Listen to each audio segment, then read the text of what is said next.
Eu só queria, desde já, agradecer ao Regis, que é o presidente do Conselho do Grêmio, a oportunidade que a gente tem, ao Regis, né, de fazer uma entrevista com o Dr. Hélio Dourado, que tem uma história na medicina e no esporte do Rio Grande do Sul. Nós estamos aqui no Museu da História da Medicina, ligado ao Sindicato Médico do Rio Grande do Sul, e tem um historiador, que é o Everton, a nossa jornalista Letícia, e o Renato, que está fazendo o papel de campo. Então, começamos com o nosso professor, historiador, o Everton.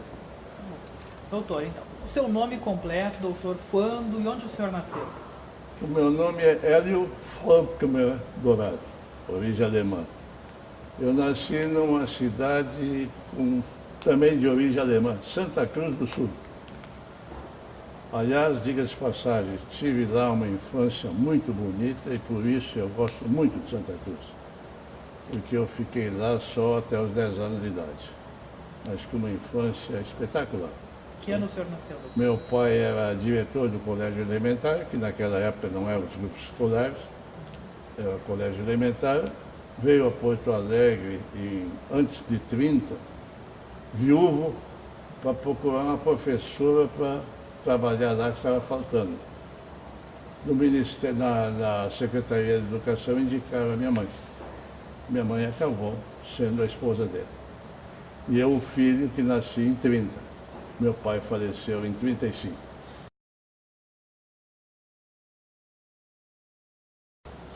Aí ficamos em Santa Cruz até 40. Eu gremista, porque gostava bastante da minha mãe falar sobre o Grêmio, que ela gostava do Grêmio. Já era gremista, então, como criança. E quando viemos para Porto Alegre, nós viemos em 40 para eu fazer a admissão no Colégio Anchieta, que a minha mãe era de Porto Alegre. Aí aconteceu que viemos para cá e eu só podia fazer o exame no fim do ano, porque eu não tinha idade ainda, eu era muito criança. Então eu só fiz o exame de admissão no fim do ano e passei. Passei para o primeiro ginasial. E a minha mãe com 10 anos de idade. E a minha mãe, para me presentear, no dia do aniversário do Grêmio, aliás, no dia do meu aniversário, dia 20 de março de 1941, me deu o título de sócio do Grêmio Porto Alegrense. O Grêmio que era na Baixada. E aí não perdi mais partida do Grêmio. Eu ia de Vila Nova, onde nós morávamos, até a Baixada, ônibus tal, depois caminhava para o centro e voltava de ônibus, mas ia aos jogos. Então deu um sujeito meio fanático pelo Grêmio, né? Que é esse com quem vocês estão falando. Doutor, e como o senhor direcionou os estudos para a medicina? Como foi a escolha? Já tinha médicos na família? Como que foi isso? Pois é, são coisas interessantes, muito interessantes. A minha mãe, ela ficou diretora do colégio em Santa Cruz. E aí começou uma fase da época de as colônias todas que tinham professores alemães mudarem para terem professores nacionais brasileiros. Tá? Houve isso. E a minha mãe era a pessoa que falava muito bem alemão e ia explicando para todos, com o jeito dela, era muito jeitosa, para fazer a nacionalização do ensino nas escolas do interior. E que futuramente o governo mandava a professora. Então eu fui muito para fora, para a Serra, onde se tinha a criação de gado. Tá? E uma coisa que me aconteceu, eu comecei a ver uma coisa que eu gostava de ver e via eles trabalhando, limpando bicheiras de coxa de cavalo. E depois eu vi uma outra coisa que me chamou muita atenção como criança. Bicho berne em pele de gente. E eu via eles tirarem. E aquilo me fascinou. No fim estava eu tirando o bicho berne. E eu acho que esses bicho berne se incutiram em mim e me fizeram eu querer ser médico. Então quando eu vim para Porto Alegre, eu fiz todo um curso pensando em ser médico.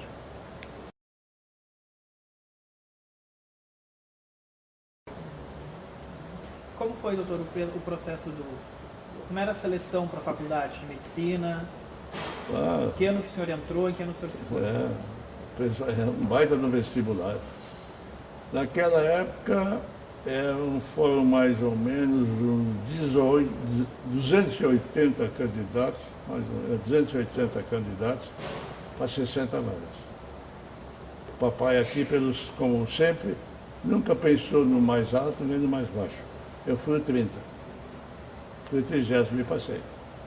E entrei com a idade mínima. Tanto é verdade que eu me formei em 53, com 23 anos de idade. Doutor, quais eram as fases do vestibular? Tinha a prova escrita, tinha uma Tinha prova oral? Tinham 3 provas escritas. Física, Química e Biologia, para a medicina. Escrita e depois as orais. Aliás, na oral de Biologia, eu acho que eu passei no vestibular. Eu sempre tive uma memória muito boa e uma memória visual muito boa também. Quando eu estudava, eu mais ou menos sabia uma coisa. No livro, lá, aqui, onde eu li, tem mais ou menos isso. Tá? E naquele tempo tinha um livro de biologia muito importante. Não me lembro do nome agora. Talvez venha daqui a pouco. Esse livro, eu estudei nele. E eu, na prova oral, com um professor que era muito duro, se sabia que era duro, eu disse uma coisa da pergunta, e ele me falou: o senhor está completamente errado. Eu digo: não, senhor, errado está o senhor. O livro tal, pena não sei, livro tal, mais ou menos página tal. Ele abriu o livro: o senhor tem razão, estou satisfeito. Isso aí me fez passar, eu acho, no vestibular. São essas coisas, né? Lances. Tive sorte. O senhor lembra de alguns colegas do tempo de faculdade? Opa, muitos, até hoje. O Érico da Costa Faquinha, aqui. Hélio Basílio Pelanda. Deixa eu ver o pessoal. O Sivaldo. Ai, meu Deus do céu. São tantos aí que... Professores, nomes. Professores? Então, professores nós tínhamos na anatomia o Taufik Saad, o professor Taufik. Tá? Nome de rua hoje? Nome de rua, Taufik Saad. Nós tivemos o pessoal, o Taufik, daí Taufik marcou violentamente, professor de anatomia. Né? Ele era um sujeito muito aberto, viu? E dando o início da nossa vida, a vida médica. Quem é médico sabe como é que é. A anatomia é importantíssima. Né? Então, o Taufik, eu posso dizer que era um sujeito que chamou muito a atenção. Né? Teve outros também, mas o Taufik eu deixo como primeiro plano. Talvez pela minha entrada lá, inclusive. No tempo de faculdade, teve algum envolvimento com o esporte acadêmico, disputando alguma intersérie, ou um torneio entre faculdades? Não teve tudo, como não tem hoje. Naquele tempo tinha. Eu comecei no atletismo, que eu gostava muito de futebol, de jogar futebol. Mas eu tinha muita resistência. Então o Caleia, que é um treinador aqui, me viu um dia e me fez correr os 1.000 e 1.500 metros. E eu fui para a pista na competição e só eu ganhava 1.000 e 1.500 metros. Recordista naquela época. E depois o futebol. Futebol eu peguei todas as seleções universitárias, do 1º ao 6º ano. Tanto isso é verdade que o Silvio Rodrigues, que era técnico do São José, do Renner na época, me viu um jogo meu e foi me buscar. Isso em 1948, quando eu estava no 1º ano de medicina. Isso. Foi me buscar para jogar no Grêmio. E eu joguei uma partida como profissional contra o Renner, lá no campo do Renner. A única que eu joguei. Porque eu saí dali feliz da vida, me disse: amanhã treino de tarde. Saí feliz da vida. Só que quando eu fui ver, eu tinha que ter presenças certas e sempre na faculdade, principalmente na histologia. Tá? Então eu tive que abandonar aquilo. Uma tristeza muito grande. Né? Mas aí continuei torcedor. Mas eu poderia ter sido profissional. Talvez tenha sido bom que não tenha sido. Centro acadêmico? Centro acadêmico, nunca. participava das festas do centro acadêmico, mas nunca fui participante de qualquer diretoria. Eu era do esporte, do campo, da rua, né? Gostava de dar umas bailadas, isso sim, e não era aluno só. Quando passou no vestibular, tinha a parada dos bichos, aquela? Sim, claro, uma baita parada dos bichos. É. Impressionante, ia até a Praça da Alfândega. Podia falar um pouco sobre ela? Ah, não, era uma coisa de louco, pois era, em todas as faculdades era bonito, era muito bonito, viu? Ia todo mundo fardado. Eu fui com uma farda toda especial. Arrumei um vestido bem vagabundo, feio, meio preto, era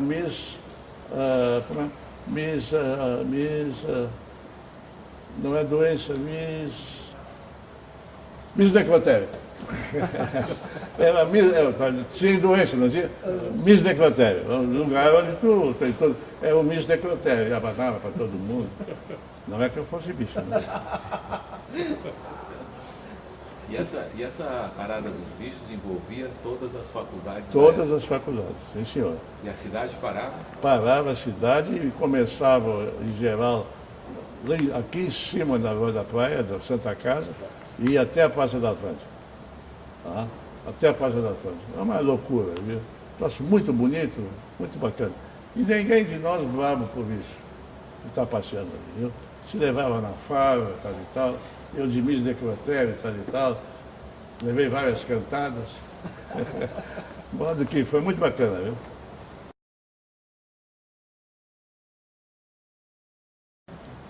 Doutor, então, após então, a formatura, como o senhor se especializou em alguma área específica? Não, mas não, antes da formatura, tem o antes da formatura. Naquela época não é como hoje. Naquela época, quem entrasse na faculdade tinha que arrumar uma enfermaria para trabalhar desde o início, senão perdia lugar. Tá? Eu consegui a enfermaria 20 na Santa Casa através do Dr. Walter Guese, tá? Que eu conhecia, tinha me dado anatomia e tal. Consegui a enfermaria 20. E na enfermaria 20 eu fui logo para a cirurgia. Tá? Os alunos que ficavam, eram eu e o Sérgio Landel, tá? Tá em Passo Fundo, os dois. O que acontecia lá com a gente era muito importante. Começava-se a fazer anestesia. Tá? Ensinava a gente a fazer anestesia porque ninguém queria fazer. Não existia um anestesista como hoje, assim, uma intubação nem nada. É o nome Bredani. Como é que era o Ombredani? O Bredani era um troço de material que enchia de éter, botava afogava o sujeito e ele esperava aqui. De vez em quando olhava para ver como é que ele estava. É um troço meio bravo, viu? Tá? Mas aí você começava meio acordado, dava mais Ombredani nele, mais éter nele. Então era difícil isso, viu? Então nós começamos assim, mas assim a gente conseguia também as suas enfermarias. Né? Eu fui para a enfermaria 20, que era de cirurgia geral, que eu queria. Tá? E fiquei na enfermaria 20 até o 5º ano. Operei muito, aprendi muito a operar, vi muita coisa. Só que no 5º ano eu tive um quiprocó que eu contei há pouco por fora aí com um médico e tive que sair da enfermaria.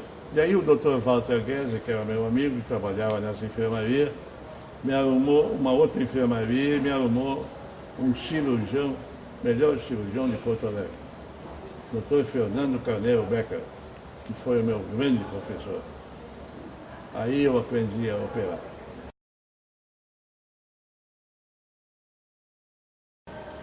E uma coisa que eu quero dizer para vocês também, que é muito importante esse problema médico, é de que eu, na enfermaria da Santa Casa, naquela época, a iniciação se dava o início de cirurgias do câncer de esôfago. Porque o tórax ainda é meio tabu, uma certa fase. E a cirurgia do esôfago é uma cirurgia que a maioria morria, falecia. Era levar o estômago para cima, tirar o tumor e fazer uma anastomose direta. Abria o abdômen, depois o tórax. E eu fiquei muito impressionado com aquilo porque eu sempre fui muito trabalhador. Os doentes operados eu ficava na Santa Casa de noite com eles. e via aquela coisa toda, sentir. E os doentes de esôfago é uma tristeza ver morrer. E mais uma coisa muito importante com doença de esôfago. É um doente que chegava a ti com uma panelinha na mão, uma canequinha, para cuspir, porque a saliva não descia. E aqui um mau cheiro de fermentação que tinha um tubo para alimentar. Então depois de mais velho, eu fui estudar muito, abrir cadáver, vi tudo o que se fez e eu vou dar um jeito de melhorar isso. E graças a Deus eu tive sorte. Comecei a operar esôfago e deixei de lado o fato de dar a cura total. Se o tumor não pudesse ser tirado, eu deixava, mas fazia a anastomose para fazer a pessoa morrer comendo e bebendo. Com isso, meus amigos, isso é uma coisa que eu tenho de uma alegria muito grande. Eu operei mais ou menos uns 500 esôfagos. Tá? Poucos viveram normalmente até morrer, mas todos eles morreram comendo e bebendo. Isso é uma coisa que me dá uma alegria muito grande. O Dr. Fernando Beck eu mudei para a enfermaria 11, que era a enfermaria dele. Tá? E aí nós operávamos no início no São Francisco. Tá? Depois, a base do São Francisco, mas operava na Beneficência, Moinho de Vento também. Tá?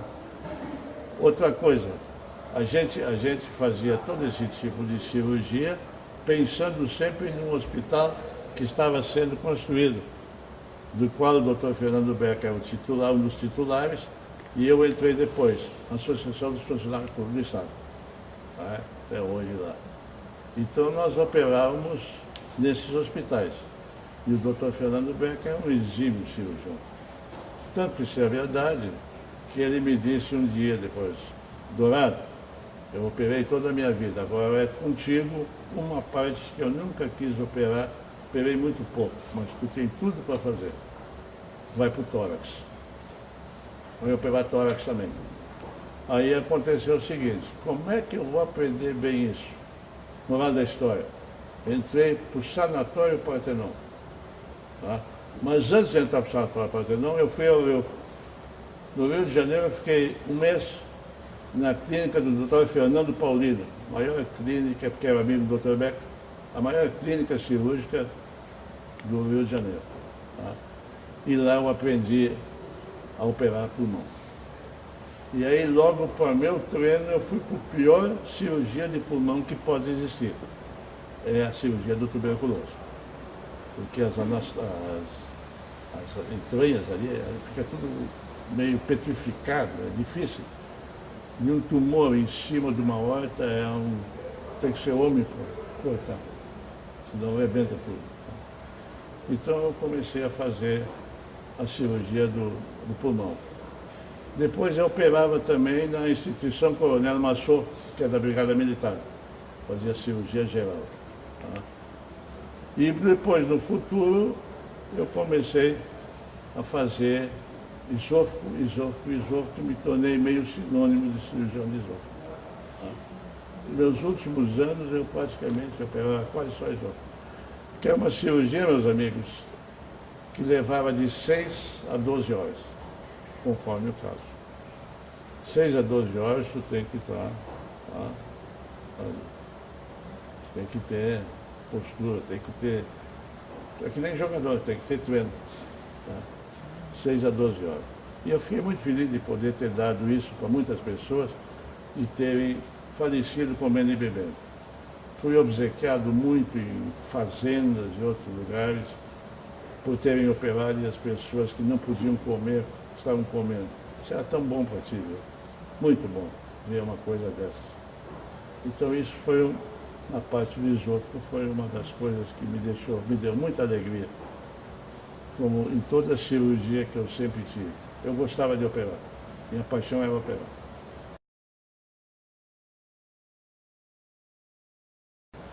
Outra coisa de medicina atualitária que eu tenho que dizer para vocês, que é muito importante para mim também, existia, não sei se o Bonon se lembra, existia o Hospital São Manuel, da Independência, hospitalzinho pequeno, São Manuel. Ali, nós praticamente tomamos conta daquele hospital. Eu e mais 6 colegas, fizemos 7, e fizemos o primeiro pronto-socorro particular do estado do Rio Grande do Sul. Pronto-socorro particular, com ambulâncias atendendo chamados. E eu era o cirurgião daquilo. Eu atendia os chamados, mas toda a cirurgia era comigo. Então é um troço muito bacana. Pronto-socorro particular. O primeiro pronto-socorro particular que teve aí, eu tive metido no meio. E como é que foi a trajetória desse pronto-socorro? Porque ele não existe mais, né? Até que ano funcionou? Não, funcionou muitos anos. Muitos anos. E nós tínhamos umas caminhonetes. Eu ia a consultórios de colegas e ficava meio apavorado.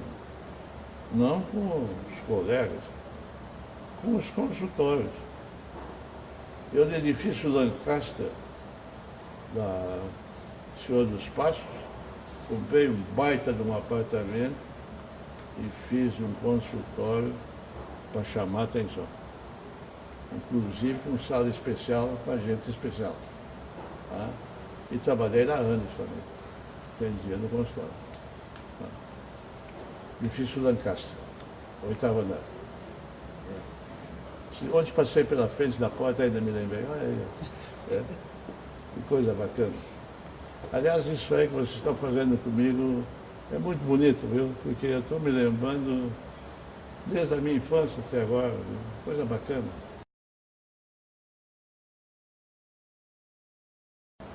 O meu pai foi um sujeito diferenciado.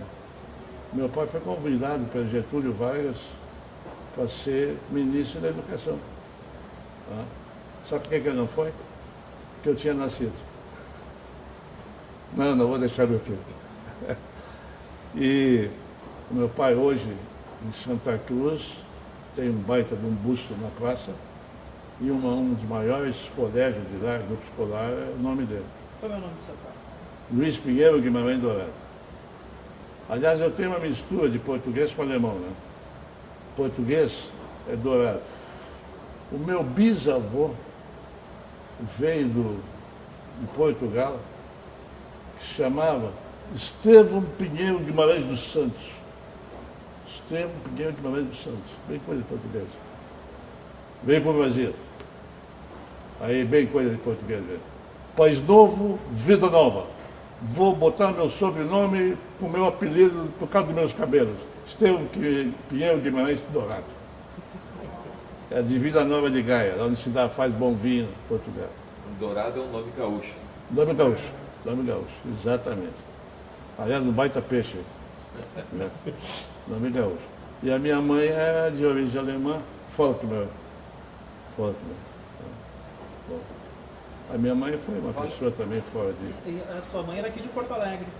Porto Alegre, aqui da Coronel Genuíno, aqui depois da Ponte de Pedra. O seu pai de Santa Cruz foi buscar uma alemã em Porto Alegre. Ela buscou um alemão por causa da Secretaria de Educação. Ah, e a alemã que ela buscou aqui, ele buscou e casou com ela. Ó. Não, meu pai era... Eu não puxei ele. Mas eu estava falando da minha mãe, né? A minha mãe foi uma pessoa empreendedora, uma barbaridade, né? Minha mãe dirigiu o Colégio do Caxias, vários colégios, dava aula de manhã, de tarde e de noite, tal. A minha mãe tinha uma facilidade de expressão, minha mãe discursava, deixava todo mundo louco. Convidava a minha mãe para ir para um dia fazer a locução do Dia das Mães no Teatro São Pedro. Todo ele chorou. E como é que foi a escola Luiz Dourado? Não, é que, pois é, né? Acontece o seguinte, a minha mãe se aposentou. Então, numa dessas com meu tio era o Albano Faulkner, é o homem que fazia todas as velas de Porto Alegre. As velas de igreja e as velas antigas, tá? O meu tio tinha uma relação com ali atrás do Renner, antigo Renner, ainda não sei se é, ali no Passo da Areia, um colégio que era de uma turma de como é? Quando é um ajuntamento de alemães, assim, Uma colônia? Hein? Colônia? Não, é um tipo empresa, não é empresa, mas é um. Bom, era de alemães. Associação? Hein? Associação? Uma associação. Uma cooperativa? Cooperativa de alemães, que tinham um colégio. E a minha mãe foi convidada para dirigir. E aí a minha mãe dirigiu. E foi crescendo, e crescendo, e crescendo, porque a minha mãe era inteligentíssima. Né? Eu queria ter puxado ela.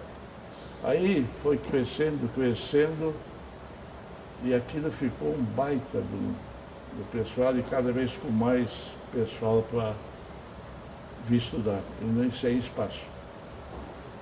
Aí nós tivemos uma reunião e resolvemos comprar uma esquina que tem uma outra quadra, que está lá o edifício ainda. Tá? E ali nós construímos o Colégio Professor Luiz Dourado. Tem ali ainda. Tá?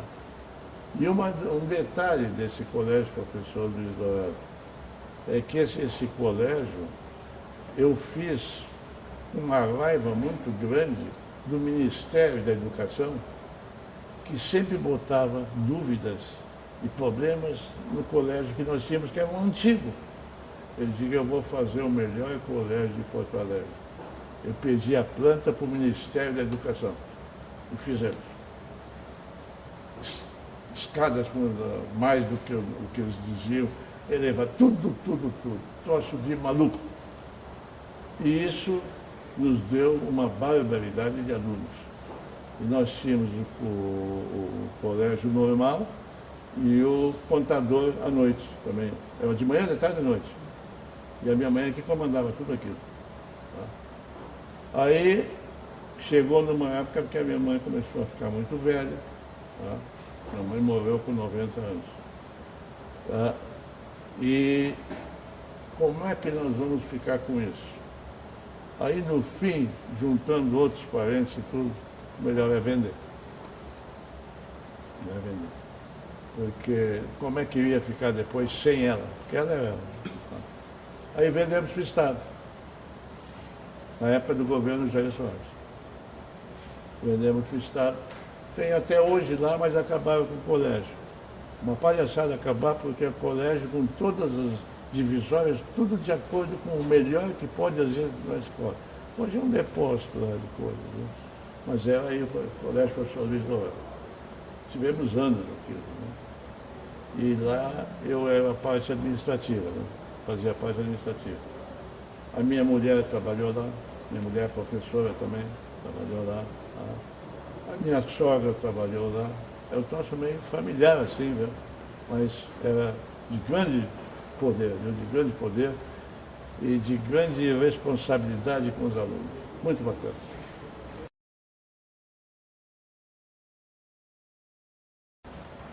Não. Eu tive como professor, sim, mas de cirurgia.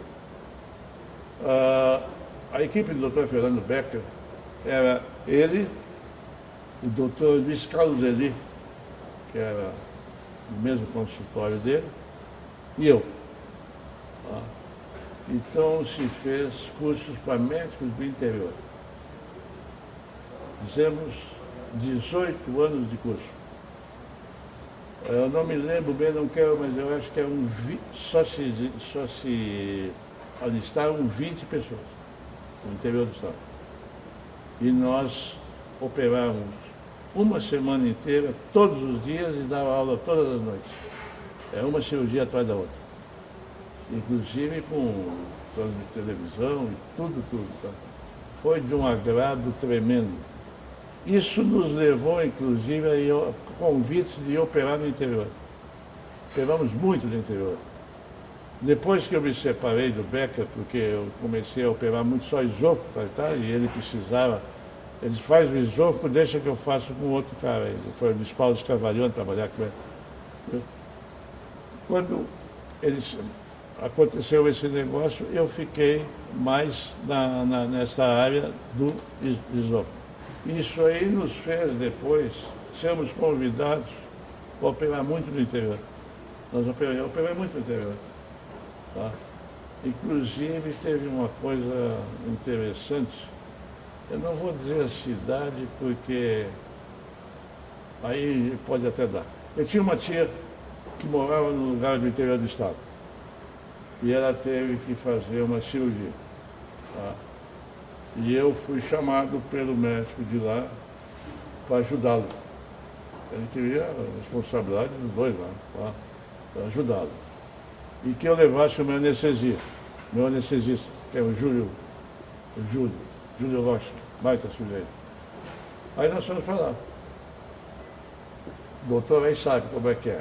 O doente fica deitado, o cirurgião fica do lado, o auxiliar do outro, lógico. Eu fui para o lado meu, ele disse, não, seu lado é o outro. Não, mas sou teu. Não, tu vai fazer. Ela é tua tia. É. Bueno, não operei a minha tia, graças a Deus, deu tudo muito bem. São coisas da medicina, entende? São coisas gozadas. Ele foi inteligente, né? Porque a minha tia é uma pessoa muito conhecida da cidade. Né? Então, se desse um bode, não foi o sobrinho dela. Está em família. E o anestesista, esse Júlio Rocha, era anestesista do pronto-socorro também? Também, Municipal? não. O Júlio Rocha, não, ele foi de pronto-socorro particular. Não, foi do municipal. Que eu me lembro do Júlio lá, não, ele era só nosso. Fazia todas nossas. Tá? Que eu me lembro do municipal, não. Pode ser que depois, mais tarde, mas no nosso tempo não. E depois até houve uma coisa muito triste. Ele saindo aí ele já não era nosso anestesista, meu. Saindo da beneficência, foi atropelado e morto. Ele desceu o degrau, o carro pegou. Que tristeza. Isso acontece.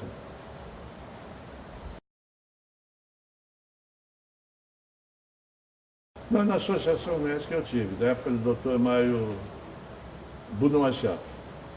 O Dr. Bruno me levou para lá, eu ajudava lá. Tá? Dava palpite, tal, associação médica. Nos outros não. Aonde juntasse muita coisa teórica, muita papelada, não era comigo. Tá? Lá na associação médica não, tinha mais coisa de conversa, falava sobre isso, sobre aquilo, sobre casos, sabe, tal. Agora na associação tem muita coisa, muito teórica também, né? Eu nunca fui da teoria. É bom eu te perguntando porque vão aparecendo as coisas, né, que a gente viveu. Aliás, eu vivi uma vida médica muito alegre, muito boa, viu? Nós tínhamos grandes médicos em Porto Alegre, sem dúvida nenhuma, viu? Nós tivemos bons atendimentos. A Santa Casa é um negócio fora de série. Viu? Eu fui uma pessoa também que teve um outro pensamento. Eu nunca pensei em ser obstetra, mas eu fiz residência na maternidade. E fiz parto, mas não para fazer depois. Mas eu queria saber como é que se faz para não fazer bobagem um dia se fosse precisar. Fui residente da maternidade. Morei na Santa Casa durante 3 anos, na portaria, chefe da portaria da Santa Casa. Tá? Eu tenho assim um negócio aí, tá? Do INAMPS. NPS, INAMPS. É? No INAMPS também não trabalhou? Ah, não, INAMPS, barbaridade. INAMPS é o seguinte. INAMPS eu peguei uma época do INAMPS. Eu fui convidado para ser o superintendente do INAMPS. E fui. Numa época que o Brasil estava tendo um boom espetacular em medicina em geral, porque o nosso ministro se chamava Alceni Guerra, um grande sujeito. O Alceni me conhecia, era gaúcho, me conhecia por falarem, quis me levar para lá, eu disse, não, Porto Alegre eu não saio. Então ele me pôs na superintendência do INAMPS. Eu passei anos aí comandando o INAMPS. E parece que me saí bem. Inclusive tem um detalhezinho gozado, viu? Essas coisas. Vale a pena, né? Um dia sou chamado lá no meu gabinete para a portaria do INAMPS. Ligeiro, doutor Hélio, ligeiro. Chefe. Um baita, um bando de gente. Barbaridade. Gritando. Em primeiro lugar, silêncio, pô. O que é? Não, nós queremos fazer uma reivindicação, não, sanitário, e veio aqui esse grupo todo e queremos entrar. Ah, vocês querem fazer uma solicitação? Eu sou o chefe aqui. Não, nos conhecemos. E o senhor não vai nos dar? Vou atendê-los. Vocês querem conversar? Vamos. Vocês têm todo o direito, mas não na hora do trabalho. São 4 horas da tarde. Isso aqui fecha às 6. Às 6h05 vocês podem entrar para ir lá para o nosso auditório. Antes disso, ninguém entra. Chame nossos comandantes todos aí, que ninguém vai entrar. Não entrar. Depois foi uma reunião muito bonita lá em cima. Depois do trabalho. Isso aconteceu no INAMPS.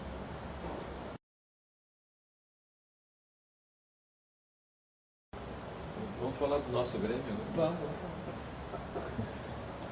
Esse que é bom, né? Como é que entrou no Grêmio? Como é que a vida esportiva do Grêmio entrou na vida médica do Hélio Dourado? Como é que começou isso? Como é que é? Duas coisas. Bueno, eu falei para vocês que a minha mãe me deu o título de sócio do Grêmio em 1941, 20 de março, meu aniversário. De modo que eu tenho 71 anos de Grêmio. 71. Tá? Aí eu comecei a ir a todos os jogos da Baixada. Até eu vou contar um outro troço lá, não sei se vocês mais moços conhecem, mas eu estava na Baixada, lá do outro lado era o Prado. Tá? E lá tinha uma égua famosa, a égua Sonada. Eu vi ela ganhar o Bento Gonçalves porque eu estava na Baixada, no intervalo do jogo. É isso aí. Mas aí, viu, isso aí. Eu entrei no Grêmio, quer dizer, de sócio do Grêmio. Comecei a ver todos os jogos do Grêmio. Quando eu fiquei mais taludo, eu comecei a viajar para o interior do estado. Mas nunca fui aonde o Grêmio estava hospedado. Nunca me apareceu. E isso eu fiz muito tempo. Inclusive eu ia ao Rio e São Paulo. Tá? Até meu sogro ia comigo, uma beleza. Tá? Aí aconteceu um dia o seguinte. Uma pessoa que vocês conhecem muito bem, um grande amigo meu amigo do CPOL, não falei em CPOL, Cavalaria. CPOL, Cavalaria. O Silvano Guazete. Hélio, telefone. Tu vai ao jogo do Grêmio em Pelotas? Vou sempre, Silvano. Lugar para mim? Ora, Silvano. Claro. Aí fomos. Aí fomos pro hotel.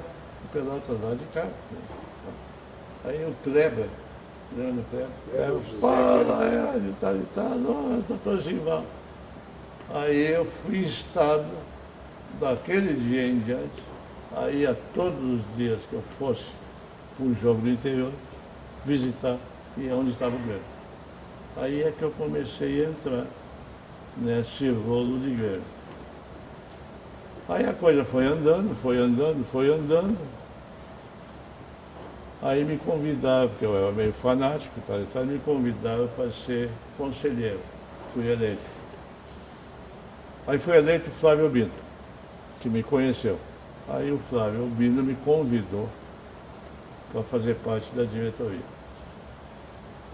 Mas em que situação? Não tem, não sei. Fica tratado da diretoria.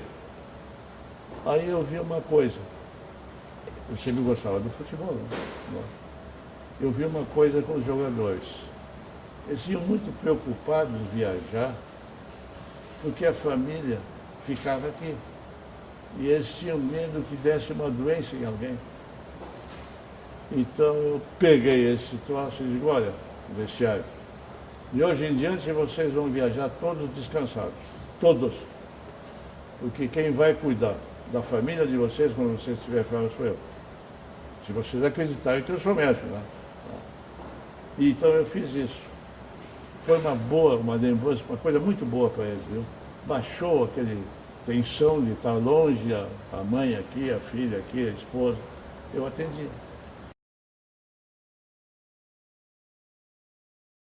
Então assim eu comecei a cada vez entrar mais. Outra coisa, sempre gostei de obra, sempre. Aí o tio do Flávio, o senhor Alfredo Obino, vem cá, guri, vai vir ser meu secretário, ele era das obras. Comissão de obras. Aí eu comecei a ajudá-lo. E fui me encantando também. E foi assim que eu entrei de viagem depois nas obras todas. Tá? Porque eu não me conformava que o vizinho lá, não sei qual é o time de vocês, estava crescendo tal e tal, e nós estávamos continuando na mesma coisa. Então, aí eu já presidente do Grêmio, no segundo ano de presidência, vamos terminar o Estado Livre, vamos completar. E aí começou. E uma coisa que eu falo até hoje, foi uma coisa muito linda, para mim também. Eu viajei, esse viajou comigo, nós viajamos para todo o estado com a campanha de cimento. Estado do Paraná e Santa Catarina, onde tivesse colônias grandes de gaúcho. Mato Grosso, Goiás, subia até lá em cima e descia, até Pará, buscando cimento. Então eu digo, e se construiu, e eu digo uma coisa hoje, de alto e bom tom, quando me falem que eu estou contra esse estádio novo. Eu sou contra o estádio novo por uma série de razões. Não vou tá. Mas dizem que eu sou contra porque eu construí o Olímpico. Hélio Dourado não construiu o Olímpico. O Hélio Dourado foi a alavanca para sócios do Grêmio e a torcida do Grêmio entrarem na campanha do cimento e darem todo o dinheiro que foi necessário, sem uma dívida para o Grêmio. Pagaram tudo e ainda deixamos dinheiro em caixa. Isso é uma alegria que eu tenho muito grande. Hoje nós estamos trocando tudo aqui onde nós estamos para fazer em Espigões uma obra lá num terreno alagado. Bom, isso é outra conversa. Mas o problema é o seguinte, então houve isso, viu? Esse foi o negócio da minha estudo. E aí eu viajei esse Brasil todo. Outra coisa, eu não só viajei, eu fui para o exterior também, de lá eu trouxe, porque é impressionante o que tem gaúchos no exterior. Eu fui ver com o Plínio Almeida para fazer as reformas daqui, que nós fizemos um estudo muito lindo para a reforma disso aqui, baixando o campo, esse nosso campo aqui, 1 metro, acabando com o fosso e levando a cerca até lá, como é em todo o mundo, aumentava 20 mil pessoas. E outras coisas mais. Aqui o campo suplementar é um edifício que fazia parte para entrar aqui com estacionamento para automóveis. Tá? Então quando dizem esse negócio, que eu não fico bravo com essa outra obra que estão fazendo aí, eu digo, não, porque ele que fez, eu não fiz. Quem foi a torcida do Grêmio. Eu era o mentor, mas a torcida do Grêmio é que fez. Esses é que deviam estar fazendo qualquer coisa. Essa é que é a verdade. A minha gestão eu fui eleito em dezembro de 75, internacional heptacampeão. Tá? E fiquei fiquei 6 anos. Fiquei até 81. Aí, em 76, nós tivemos quase ali, mas não deu. 77 campeão. Olha o negócio, olha sério. 78 perdemos. 79 e 80 ganhamos.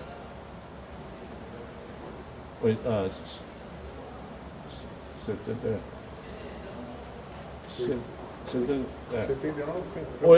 E aí vem 81, 79, 80. E aí vem 81. Nós não ganhamos um campeonato gaúcho, mas ganhamos um brasileiro. E o time que eu deixei, nós deixamos, isso aqui era companheiro, o time que nós deixamos, tá? Ganhou a América e o mundo. Uma das coisas mais importantes que nós conseguimos, Hugo de Leão. Eu posso contar uma coisinha, história sobre isso? Hugo de Leão. Nós que tínhamos Ayrton, nós estávamos acostumados com grandes zagueiros, estávamos precisando de um zagueiro e um comandante. Então apareceu o nome do Hugo de Leão, Nacional de Montevidéu. Vamos lá. Aí fomos lá conversar com eles. Aí soubemos de quanto eles queriam, o preço, tal. Não tinha, só disseram os preços e tudo, e marcaram uma reunião para o dia seguinte. Aí nós fomos à reunião, com uma carta já que nós conseguimos de proposta com valor. E lá estava Dom Chico de la Pança, Dom Rico, tudo é Dom lá, né? Todo mundo junto lá, assim, isolando, sério, nós entramos em 3 lá. Eu, o Verardi e o Julinho. Julinho. Entramos nos lugares, assim, e tal. E aí chegamos lá e demos a carta para ele. Topamos o preço, está aqui a carta que nós levamos do banco aqui para pagar. Por que, senhor? Papel? Papel eu não me gosta. Mas, eu não sou muito... vontade de eu dar uma bolacha nele, mas digo, não, peraí. Está vendo? Queremos plata, solamente plata, dólares. Está bem? Amanhã nós teremos. Aí fomos atrás da plata. É uma baita plata. Conseguimos uma lotérica daquelas vezes, para conseguir. Aí eu mandei botar numa mala. Aí tinha o Verardi junto, uma mala. Toda, $1 milhão não sei quantos dólares, não me lembro o preço. Levamos e descemos a 9 de... Lá é 9 de julho. 18. Hein? 18 de julho. 18 de julho. 9 é Buenos Aires, eu sempre troco. A 18 de julho, com a Marinha, Verardi, com ela e nós do lado. Na época dos Tupamar, matavam com 10 quilos ali, tinha milhões de dólares. Mas nós todos piscando. Piscando lá. Bom, aí chegamos no hotel, aquele baita hotel deles ali na praça, mais fina avenida, e o Verardi dormiu com o travesseiro, foi armado. E nós tudo cuidando. Bom, no outro dia fomos por lá. Aí veio a volta do padrão L Dourado. É o que eu sou. Eu sou, em qualquer lugar, sempre tem as minhas. Então, toda a turma, o Dom Chancho, Dom Rico, Dom Aquilo, Dom lá, tudo lá, olhando assim, sério. E o senhor Dom, não sei, você queria dólares? Sim, dólares. Você não conoce o Grêmio. De ontem para cá, temos todos os dólares. Não cuentem. Larguei na mesa, vi. Cuentem. Assim, sem Google dele. E esse foi o grande homem dos campeonatos da Copa Brasil, da Sul-Americana e do campeonato. Ele é até hoje. Ele é um Diferenciado, ele é diferenciado. até diferenciado, um homem, macho, respeitado pelos colegas. Isso é muito importante no futebol. Né? Então essa é a história do Hugo de Leão. Diga alguns jogadores da época que lhe marcaram muito. Eu tenho, tu vê, eu fiquei tantos anos aí, rapaz. Eu tive vários, tá? Pelo amor de Deus. Deixa eu ver, primeiros times aí. Tem que começar lá de baixo. O Tadeu Witt, que baita sujeito, tá? O nosso centroavante, como é o Baltazar, Bahia. Wilson Tadei. E antes dele, Tadei. o outro, o Mulatinho, que fez o gol, que caiu de pé depois. André Catimba. O André Catimba, tá? Nós tivemos vários jogadores, vários craques mesmo. Nossos jogadores eram os melhores que tinham aí, tinham que ganhar mesmo, sem dúvida nenhuma. E de uma união, uma coisa muito bacana. Já que nós estamos em futebol, deixa eu contar outra. Isso tudo do Grêmio. Nós estávamos num avião e, em geral, ex-dirigentes, antes da minha época, quando iam para o avião, ficavam lá no primeiro banco. Eu ficava lá no fundo, eu via todo mundo. Então eu comecei a ver tudo o que acontecia, né? Aí chegou num dia lá, estava o sujeito tomando Coca-Cola. Tá? Aí eu cheguei lá, botei a mão assim, pô, tô com uma sede, ele me segurou. Eu tomo com álcool junto, pode deixar. Tinha álcool, era um jogador nosso. Aí, depois aqui eu falei, não façam isso. Se vão tomar um troço, vamos tomar um troço. Todo mundo toma, sem esconder. Escondendo toma muito mais. De hoje em diante, nos próprios hotéis, quem toma cerveja, moderado. Quem toma vinho, toma vinho. Não tem problema mais sem abuso. Agora, quem tiver abuso, eu boto para fora. Tá? Vamos ser gente. No dia do jogo, ninguém bebe. E aconteceu. Aí fomos inaugurar o estádio do Bahia, lá, Fonte Nova. Baita de um hotel lá, com uma sala grande lá. E mesa de refeições. Aqui a mesa do Grêmio. Lá a mesa do Vasco. O treinador, Justrich, famoso Justrich. Todos sempre olhando para cá, e os nossos faziam assim para ele. Os nossos tomando vinho, cerveja. E eles só a água que eles mandavam lá. E eles gozando. E olha, nunca me arrependi disso. Porque aconteceu o seguinte, acabaram inclusive com aquela besteira escondida e nunca abusaram. Tá? E acreditavam na gente. Isso é muito importante no futebol. Então é isso, tem histórias aí, uma atrás da outra. Doutor, quando o senhor estava na presidência, já tinha se afastado da medicina? Como que foi? Não, eu fui, não, aqui, ó, na presidência eu não pude me afastar, porque eu fiquei na medicina de 53, que eu me formei, até 85. 32 anos. É. Feito um louco. Mas, quando eu comecei no Grêmio, eu comecei a dar os horários do Grêmio e os da medicina. Eu nunca estraguei um nem outro. Claro que menor padrão do que eu fazia antes.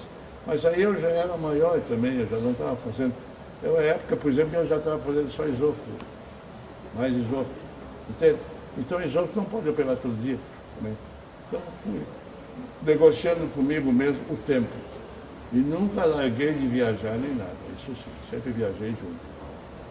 E eu tinha, naquela época, eu tinha grandes companheiros. Está aqui um deles, nosso. Dr. Regis de Freitas Lima. Baita companheiro. Se todos fossem assim, por amor de Deus, que coisa boa. Quem mais lhe acompanhou na época, na direção do Grêmio? Tem outros nomes, algum vice-presidente, treinador? Teve tanto. Deixa eu ver, vamos ver. Treinador, vamos para o treinador. Comecei com o Foguinho, que não tinha outro, tá, não se achava outro Foguinho, tá? Me dei bem com o velho, mas tive que mandar ele embora. Aí eu trouxe o Tele Santana. Melhor treinador que passou na minha vida. Tele Santana. Tele Santana. Tá? Como treinador e como homem? Como gente também. Como gente, completo. Perfeito. Meio rabugento às vezes, com certas coisas, tal, mas isso, nada de futebol. Tá? Muito bom. Depois eu tive o segundo melhor que eu tive o Fantoni, bom treinador também, mas ele era melhor. E tive um outro que era melhor que o Fantoni, mas ele era melhor, o Enio Andrade. Tá? Esses foram os principais aqui. Todos eles nos deram títulos, tá? E títulos grandes. Importante. Modo que eu uma coisa, o senhor nesse tempo de Grêmio teve alguma proximidade com o departamento médico do Grêmio? Sim. A relação. Tem algumas pessoas que fizeram história na medicina esportiva e até um era do departamento médico. Você pode nos dizer assim da parte do departamento médico do Grêmio em relação ao esporte, ao futebol? Não, olha aqui, o departamento médico do Grêmio até hoje tem um aí que teve em toda a minha época, a Davi Coelho. Tá? Esse homem fez história do Grêmio, até hoje está aí a Davi Coelho. Porque os outros mudam, há muitas mudanças. E outra coisa que existe também é o seguinte, se o Alarico não é da especialidade dele, ele bota um que é da especialidade para aquele caso. Entende? O Alarico foi espetacular e continua sendo. Continua sendo. Quem trabalhou muito aqui, agora eu me esqueci, como é o nome daquele baixinho, velhinho que era? Jairo Cruz. Jairo Cruz. O Jairo Cruz era folclórico, bom médico, tudo trabalhador, mas folclórico. Folclórico, viu? Tá? Jairo Cruz, esse é do tempo antigo. Depois começou a se modernizar, botando gente mais moça. E tivemos uma tropa grande aqui. Eu não sei, eu tenho uma história que... Vocês podem cortar, quando, se quiserem cortar, mas eu vou contar essa. Essa eu vou contar. Eu, durante um tempo, se vocês quiserem deixar, também deixo. Eu não vou dar nome. Durante um tempo, eu atendi como médico. Tá? E eu sempre tive uma pauta minha de cuidar do juiz. O juiz tem razão. Nunca se meta com ele. Não faça uma larusa. Não brigue com ele. Tá? Quando vão entrar em campo, digam que vão entrar. Não é entrar quando entra. Tá? Acontece isso. Bueno, aí melhorou aquele troço, ali tá, melhorou, entrou um médico. Muito bacana, doutor, rapaz moço. Tá? E nós fomos jogar no estádio do Vasco, casamento. Tá? E eu estava também lá dentro do lugar onde podia ficar o médico. Mas não era o médico do dia, o médico do dia era outro. Tá? E aí numa dessas, isso ainda no tempo do noivo, hein? Aí uma dessas, um sujeito lá na frente do troço, que a gente estava sentado, o cara dá-lhe um ferro tremendo do noivo. Tá? O noivo capotou, tal e tal. E o nosso médico aquele saiu correndo, a bala. Aí chega o juiz correndo e de um jeito assim, fora. E o cara, não, eu sou médico. Ele disse, não, médico é aquele ali, doutor Hélio Dourado. O cara gostava de mim. E sabe que era, né? Espetacular, né? É verdade. Aí foi um choque para mim, o pessoal lá ficou louco. Não, e tem outra coisa, viu? Eu atendi muito juiz, que eu tinha uma caixinha minha de urgência. O juiz levava um troço, se cortava, eu atendia. Então eu fiquei muito amigo dele. Nunca entrei em campo sem pedir licença. Isso faz parte. Tá? Então eu ganhei a simpatia de um sujeito que segue as normas. E aí aconteceu com esse cara. Então, coisa linda. Tem o presidente do conselho do Grêmio, eu não sei se gostaria de fazer alguma pergunta para o Hélio. Conviveram aqui há algum tempo, os dois na direção, e agora está na presença do conselho. Quer fazer pergunta para ela? Alguma pergunta para o nosso entrevistado? Eu acho o seguinte, isso eu tenho dito aí ao longo do tempo, a gente podia falar muito do Hélio, né? Muita coisa, mas essa campanha do cimento foi uma coisa assim que me marcou muito. Eu era assim, jovem, gremista, né? E eu nunca vou esquecer de ver o presidente do Grêmio, que ele era, passando no interior do estado, em tudo que é lugar que a gente foi, e em outros estados, com um prato onde a gente comia, tá arrecadando dinheiro para o Grêmio. Isso é uma coisa assim que me marcou muito, sabe? Não vou me esquecer muito. E esse estádio maravilhoso que nos deu todos esses títulos e todas essas glórias foi fechado em função desta atividade do Hélio. Uma coisa que eu acho que me marcou muito e marcou a todos nós gremistas, porque o Hélio foi uma pessoa que nos ensinou muito. Eu aprendi muito com o Hélio Dourado. Obrigado, Alberto.